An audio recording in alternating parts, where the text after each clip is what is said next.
यात्रेला सुरुवात होणार आहे, काय नाव राहणार यात्रेचं आणि नेमकं त्या यात्रेचे उद्देश नेमका कशा प्रकारचे राहणार आहे, ही यात्रा कुठून जाणार आहे, कुठे समापन होणार आहे, काय सविस्तर सांगायचं? ही यात्रा आहे, या यात्रेचं जे नाव आहे कुणबी ओबीसी जागर यात्रा विदर्भासाठी असं या यात्रेचं नाव आहे। ही यात्रा काढण्यामागचा मुख्य उद्देश असा आहे की आम्ही ज्या समाजामध्ये कुणबी समाजामध्ये ओबीसी समाजामध्ये आम्ही राहतो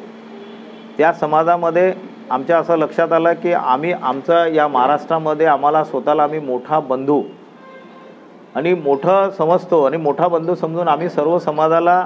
गुण्यागोविंदाने घेऊन जाण्याचा प्रकार आमचा समाज सदैव करत आलेला आहे। हे करत असताना काय होत आहे की कोणी त्यांच्या समाजासाठी कुठलं जातीय प्रमाणपत्र हवं आहे तर त्यांनी शासनाला मागणी कोणती करावी हे धोरण ठरवण्यासाठी त्यांनी आपली एक निश्चित धोरण करायला पाहिजे होतं, परंतु त्या राजकीय व्यवस्थेमध्ये त्यांनी पॉलिटिकली व्यवस्था अशी निर्माण केली की कुणब्यातून द्यावं। पण कुणब्यातून का द्यावं? 19% आहे ओबीसी समाज, पूर्ण त्याच्यामध्ये आहे 65% संख्या आहे, 23% स्वतः ओबीसी समाज म्हणजे कुणबी समाज आहे। तर त्यांच्या ह्याच्यातून दिल्यानंतर या ओबीसी जो छोटा बंधू आहे आमचा माळी समाज असेल, आमचा तेली समाज असेल, आमचा कलार असेल, कसार असेल, वाडई असेल, नावी असेल, हे सर्व समाज छोटे आहे। यांची हे आजही म्हणजे कुठला त्यांच्या ज्या पूर्वजाचे उद्योग करत होते त्या उद्योगातून पोट भरत आहे। मग अशा समाजाचा शैक्षणिक विकास कसा होईल, राजकीय विकास कसा होईल, त्यांची सामाजिक विषमता कशी दूर होईल, या सर्व मुद्द्यांना घेऊन आम्हाला असं वाटते की आमच्या ओबीसी समाजावर जो अन्याय होतो आहे तो अन्याय होऊ नये याकरिता। तसेच मध्यंतरी प्रकाश आंबेडकर साहेबांनी पण आम्ही तरी पण शांत होऊन गेलो, पण प्रकाश आंबेडकरांनी पुन्हा कळलं की नाही ओबीसी आणि म्हणजे कुणबी आणि मराठा यांना मतदान करू नये, म्हणजे घटनेचं पायमल्ली कशी काय होत आहे हा पण विषय आम्हाला वाटते की आमच्या समाजाला कुठंतरी खाली दाखवण्याचा प्रकार हा होतो आहे। तिसरा विषय असा आहे की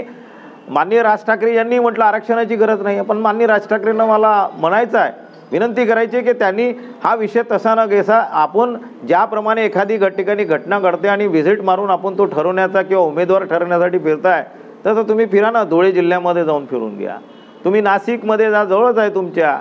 तुम्ही त्याच्यानंतर इथे आमच्या गडचिरोलीत या, त्याच्यानंतर आमच्या नागपूरच्या बुट्टीबोरीमध्ये देवळी उजर गावापासून जुना पाणी या क्षेत्रामध्ये तुम्ही फिरा, त्याच्यानंतर तुम्ही रामटेकमध्ये फिरा, रामटेकमध्ये आजही तिथे लोक कशा प्रकारे राहतात, या सर्व लोकांची आर्थिक सामाजिक शैक्षणिक भूमिका काय, म्हणून आमच्या समाजाला दाबण्यासाठी बुवा तुम्ही इतक्या प्रकारे 3 पक्ष 3 संघटना एकत्र येण्याचं काम करते आणि मोठे राजकीय पक्ष काँग्रेस, बीजेपी, शिवसेना आणि राष्ट्रवादी गट असेल सर्वच्या सर्व पक्ष मौन धरून आहे, पण बुवा तुम्ही या ओबीसी आणि कुणबी समाजाला आघात करू नका अशी भूमिका घेत नाही। म्हणून आम्हाला वाटते की या समाजातर्फे आम्ही त्यांना आव्हान करतोय की तुम्ही आमच्या समाजाचा असा छळ करणे बंद करा, आमच्या समाजावर अन्याय करणे बंद करा आणि आमच्या ओबीसीची मागच्या तुम्ही 78 वर्षापासून जनगणना केलेली नाही आहे तर ती जनगणना आमची तुम्ही केलीच पाहिजे, या भूमिकेला घेऊन आम्ही पूर्ण विदर्भामध्ये फिरतो आहे। ही यात्रा आम्ही 28 तारखेला सकाळी 10 वाजता पंजाबरावजी देशमुख आमचे श्रद्धेय